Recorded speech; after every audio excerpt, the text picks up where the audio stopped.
और चलिए इसी मुद्दे पर करते हैं चर्चा करने के लिए हमारे साथ मेहमानों का एक खास पैनल जुड़ा हुआ है जिनसे मैं आपका परिचय करा देती हूं। हमारे साथ अवधेश पांडे जी जुड़े हुए हैं, प्रवक्ता हैं बीजेपी से। डीपी यादव जी जुड़े हुए हैं हमारे साथ, नेता हैं समाजवादी पार्टी के। डॉक्टर इंदुकांत दीक्षित जी हमारे साथ जुड़े हुए हैं, पॉलिटिकल एक्सपर्ट हैं। सबसे पहले चर्चा की शुरुआत डीपी जी आपके साथ करना चाहूंगी और आपसे समझना चाहूंगी कि क्या जो सनातन को चोट पहुंचाने वाला डिपार्टमेंट पहले कभी समाजवादी पार्टी में स्वामी प्रसाद मौर्य का हुआ करता था, क्या अब सपा मुखिया अखिलेश यादव ने उस डिपार्टमेंट को अपना लिया है? और क्या यही वजह है कि इसी वजह से लगातार सनातन को लेकर मठाधीश, माफिया, ये बयानबाजियां हो रही हैं? दीपिका जी नमस्कार। जय संविधान। दीपिका जी, जिस प्रकार से लोग सनातन और कहीं न कहीं हमारी पुरानी परंपराओं की दुहाई दे करके इस देश में अराजकता और अशांति फैलाने का काम करते थे, उनकी सच्चाई अब देश समझ चुका है।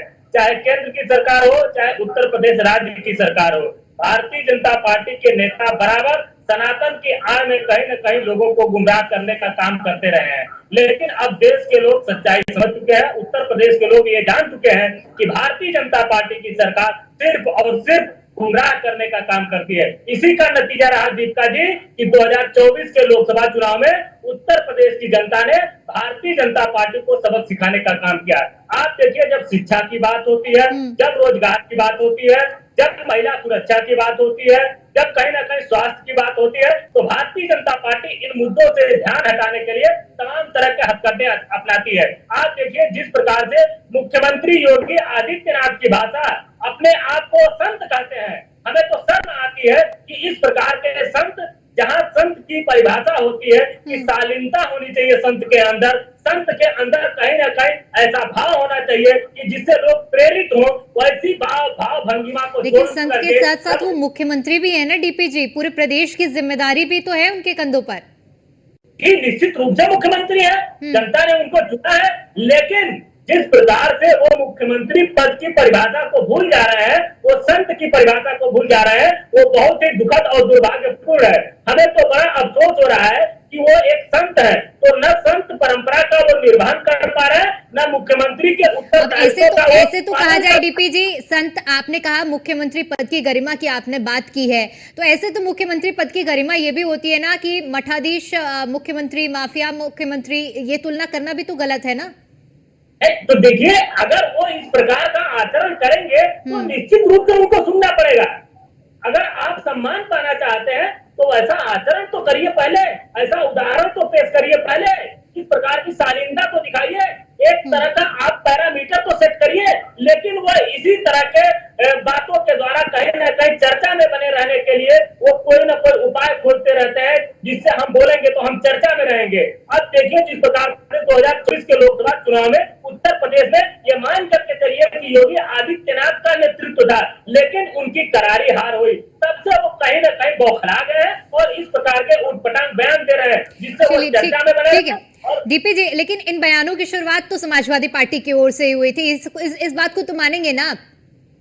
नहीं, समाजवादी पार्टी कभी भी इस तरह का बयान नहीं देती है। हाँ, समाजवादी पार्टी मठाधीश वाली जो जंग छेड़ी गई है वो किस बयान से छेड़ी गई है ये तो आपको भी मालूम होगा, वरना बयान मैं यहाँ पर निकाल कर आपको दिखा देती हूँ कि किस डेट को समाजवादी पार्टी के मुखिया की ओर से दिया गया है।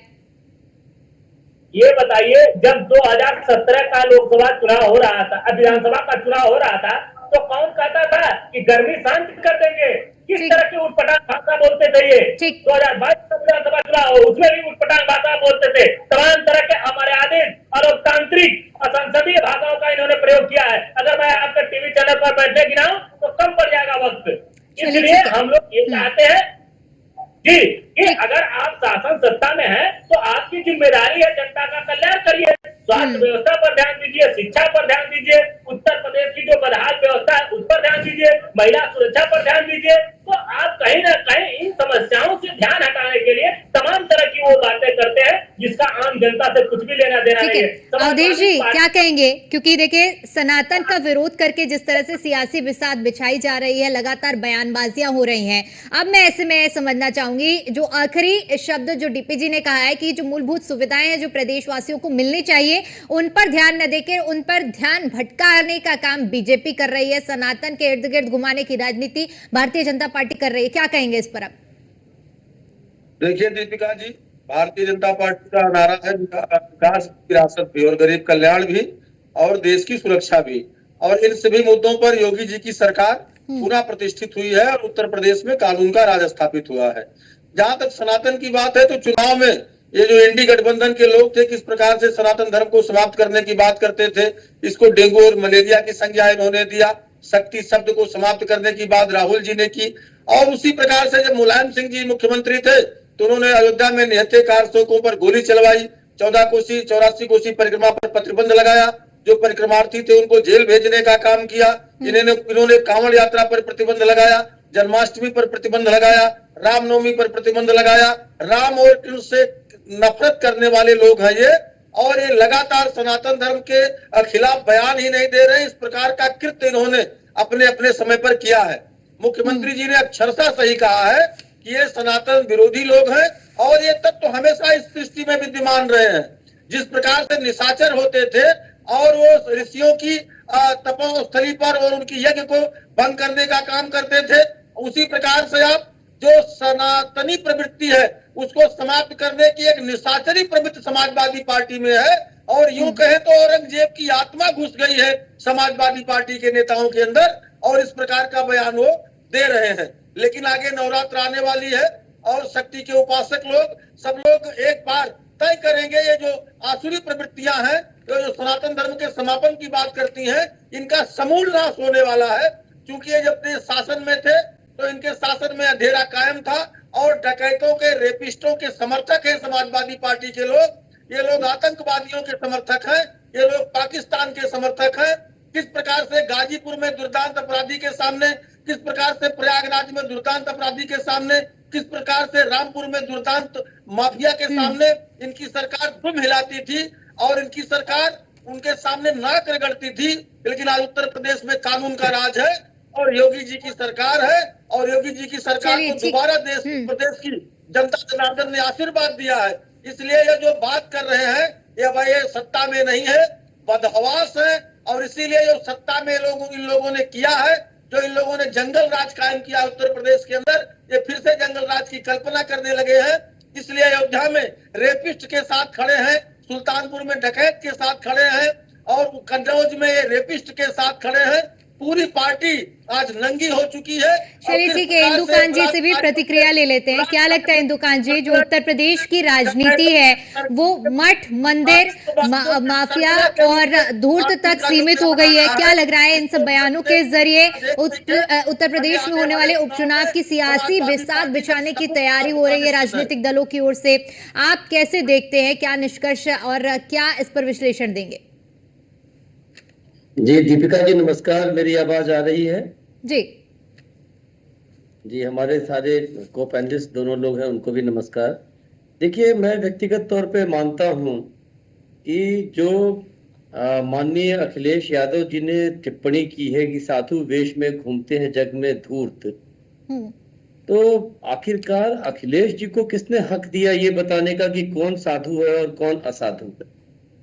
ये बात तो तय करेगा कोई धर्म प्रधान, कोई धर्म का, सनातन धर्म का जो मुखिया है जी। यहाँ तो सफेद पोश भी कितने लोग घूम रहे हैं, सफेद पोश में कितने क्रिमिनल्स घूम रहे हैं। तो ये डेफिनेशन न साधु दे सकता है, न साधुओं के बारे में किसी पॉलिटिशियन को ऐसा कमेंट करना चाहिए। मेरे व्यक्तिगत तौर पे मानता हूँ। देखिए, इतना अच्छा कहा हुआ है, आप जानते हैं कि ऐसी बानी बोलिए मन का आपा खोए, औरन को शीतल करे आप हो शीतल। कितना मतलब, देखिए दो पंक्तियों में ऐसा कहा है दोहा कि जो दूसरे को भी अच्छा करे अपने को भी अच्छा करे, शीतल करे, शांति दे, ऐसी बानी बोलिए। लेकिन आज की तिथि में आप देखें कि एक जमाना था कि जब गोलियां चली थी अपने अयोध्या में कार सेवकों पे, तो स्वयं अखिलेश जी के पिताजी मुलायम सिंह जी ने क्या कहा था कि हमें मौलाना कहलाने में अपने को ज्यादा अच्छा लगता है। जबकि उसी समय कुछ समय पहले कार सेवकों का रक्तस्राव हुआ था इतने बड़े पैमाने पर। तो ऐसे लोग आज देखिए, आपने अपनी रिपोर्ट में बताया कि अवधेश जी चुनाव की जो चीजें होती है, चुनाव के रिजल्ट से, जैसे अभी अरविंद केजरीवाल जी ने दिल्ली में कहा इससे ये नहीं साबित हो जाता है कि कौन पाक साफ है और कौन पापी और दोषी है। चुनाव के परिणाम के आधार पे वो अवधेश जी ने समझ लिया कि सचमुच में जैसा अखिलेश जी ने कहा वो अवधेश जी ही हो गए ऐसा स्वरूप कि वो राम का नाम लेने से हिचकते हैं। अखिलेश जी और आपने राहुल गांधी जी को भी देखा, लोगों ने सवाल पूछा कई बार कि आप कब राम मंदिर का दर्शन करेंगे, तो उसको भी टाल देते हैं। देखिए ये भगवान का चक्र है, न्याय का चक्र है। आप थोड़ी सी खुशी में, थोड़ी सी जीत पर अगर बहुत आह्लादित होंगे तो भगवान जमीन पर लाने में समय नहीं लगाते। हाँ, जिस तरह की बातें मर्यादा तोड़ कर करके राजनीति में हो रही हैं, यह किसी को भी शोभा नहीं देती है। लिहाजा जो भी बड़े पदों पर हैं, चाहे कॉन्स्टिट्यूशनल पोजीशन पे हमारे योगी जी हैं मुख्यमंत्री, चाहे प्रधानमंत्री और चाहे किसी पार्टी का मुखिया, इन लोगों को अपनी बातों का, अपने जुबान का विशेष ध्यान देना चाहिए। देखिए ये लोग समाज के नेता होते हैं, नेतृत्व करते हैं। इनकी बातों का, इनकी जुबानी जंग का अनुसरण समाज के लोग भी करते हैं। अगर मुख्यमंत्री और मुख्य विपक्षी पार्टी के मुखिया के बीच में इस तरह की जुबानी जंग होगी तो बिल्कुल, जनता तो में क्या इसका संदेश सीधा जाएगा? असर उनको क्योंकि ऐसे राजनेताओं के बहुत बड़ी तादाद में फॉलोअर होते हैं, और इंदुकान जी आपने एकदम सही बात बोली है कि इसका सीधा असर उन फॉलोअर्स पर पड़ता है जो उनको अपना आदर्श मानते हैं। ठीक है, अब डीपी यादव जी इसी पर समझना चाहूंगी मैं आपसे, क्योंकि आपने कहा कि हम सनातन, आप समाजवादी पार्टी की ओर से समय समय पर कहा गया कि हम सनातन विरोधी नहीं है। अभी भी जिस तरह से आपने इससे पहले बात रखी है, हाल ही में एक मामला सामने आया है तिरुपति बालाजी से, मुझे लगता है कि आपने भी सुनी होगी वो पूरी घटना कि जिस तरह से वहां के प्रसाद में जो घी का इस्तेमाल किया जाता था वो चर्बी का प्रयोग करके उसे बनाया जाता था, और साफ आरोप आपके सहयोगी दल के कार्यकाल के दौरान ही लगे हैं। क्या उस पर भी आप कुछ बयान देंगे, या फिर माफिया, धूर्त, मठाधीश इन्हीं पर बयान देते रहेंगे? जी निश्चित रूप से ये बहुत बड़ा कुकृत्य है, और इसके लिए जो भी दोषी है उसको कड़ी से कड़ी सजा होनी चाहिए। लाखों करोड़ों भक्तों के साथ ये अन्याय हुआ है, ये उनकी भावनाओं के साथ ठेस हुआ है। और मैं तो ये कहूंगा तिरुपति बालाजी ही नहीं, इस देश के सारे मंदिरों की जांच होनी चाहिए जो प्रसाद के नाम पर लोगों का धर्म भ्रष्ट करने का काम कर रहे हैं। मैं आपके चैनल के माध्यम से सरकार से गुजारिश करता हूँ कि सबकी जांच कराइए। यही हम लोग चाहते हैं कि सनातन के नाम पर, धर्म के नाम पर लोग भोली भाली जनता को मूर्ख न बनाए। हम लोग सचेत कर रहे हैं, लोग संविधान के साथ न खेले, लोकतंत्र के साथ न खेले। अब इंदुकांत जी यहाँ पर अभी बड़ी बड़ी बातें कर रहे थे कि अवधेश की तुलना उनसे नहीं करनी चाहिए, भगवान राम से नहीं करनी चाहिए। अरे तब आप कहाँ चले गए थे जब हर हर महादेव की तुलना हर हर मोदी होता था? तब आपने उसका प्रतिकार किया था। मोदी जी की तुलना भगवान से होने लगी थी, यही भारतीय जनता पार्टी के नेता उनको अवतार बताने लगे थे। तब आपको बोलना चाहिए था, टोकना चाहिए था। चलिए ये तो बात रही, लेकिन आपको जो मैं बताऊं, उत्तर प्रदेश में मुख्यमंत्री अनायास ही नहीं बोल रहे हैं। वो इस तरह की भाषा क्यों बोल रहे हैं? क्योंकि उनके अंदर एक छटपटाहट है, उनके अंदर एक बौखलाहट है। देखिए संत जब साहूकार हो जाता है, जब वो उसकी भाषा अभद्र होने लगती है, अमर्यादित होने लगती है, तो निश्चित रूप से वो संत कहलाने लायक नहीं रहता है। वो कहीं ना कहीं इस समाज के लिए। डीपी यादव जी, जिस भाषा का आपने जो जिक्र किया है, मैं आपके सामने एक बयान रखना चाहूंगी और आप बताइएगा अगर आप मुझे सही कर सकते हैं अगर मैंने गलत बयान बोला है। मठाधीश और माफिया में कोई फर्क नहीं होता है, मुझे लगता है शायद इसी बयान के बाद से ये पूरी खींचतान शुरू हुई है। बताइए अगर मैंने गलत बयान बोला हो, और ये आपको भी मालूम है कि ये बयान किसका है? ये बताइए उसके पहले क्या बयान आया था? जब गिरोह का सदस्य परेशान होता है तो सरगना का परेशान होना लाजमी होता है। तो क्या वो गिरोह के सदस्य उनके परेशान हो रहे थे? क्या वो अपने ऊपर कह रहे थे? सरगना वो स्वयं है क्या? मठाधीश किसको कहा जाता है आप भी जानते हैं, हम भी जानते हैं। सारे 50% मुख्यमंत्री जी हैं, उन्होंने ही कहीं ना कहीं शुरुआत किया है। और मैं आपके चैनल के माध्यम से ये बात स्पष्ट कर दूं कि ये अनायास नहीं है। वो कहीं ना कहीं, देखिए होता क्या है, मानसिकता क्या होती है, 2 मिनट मुझे समझ लीजिएगा।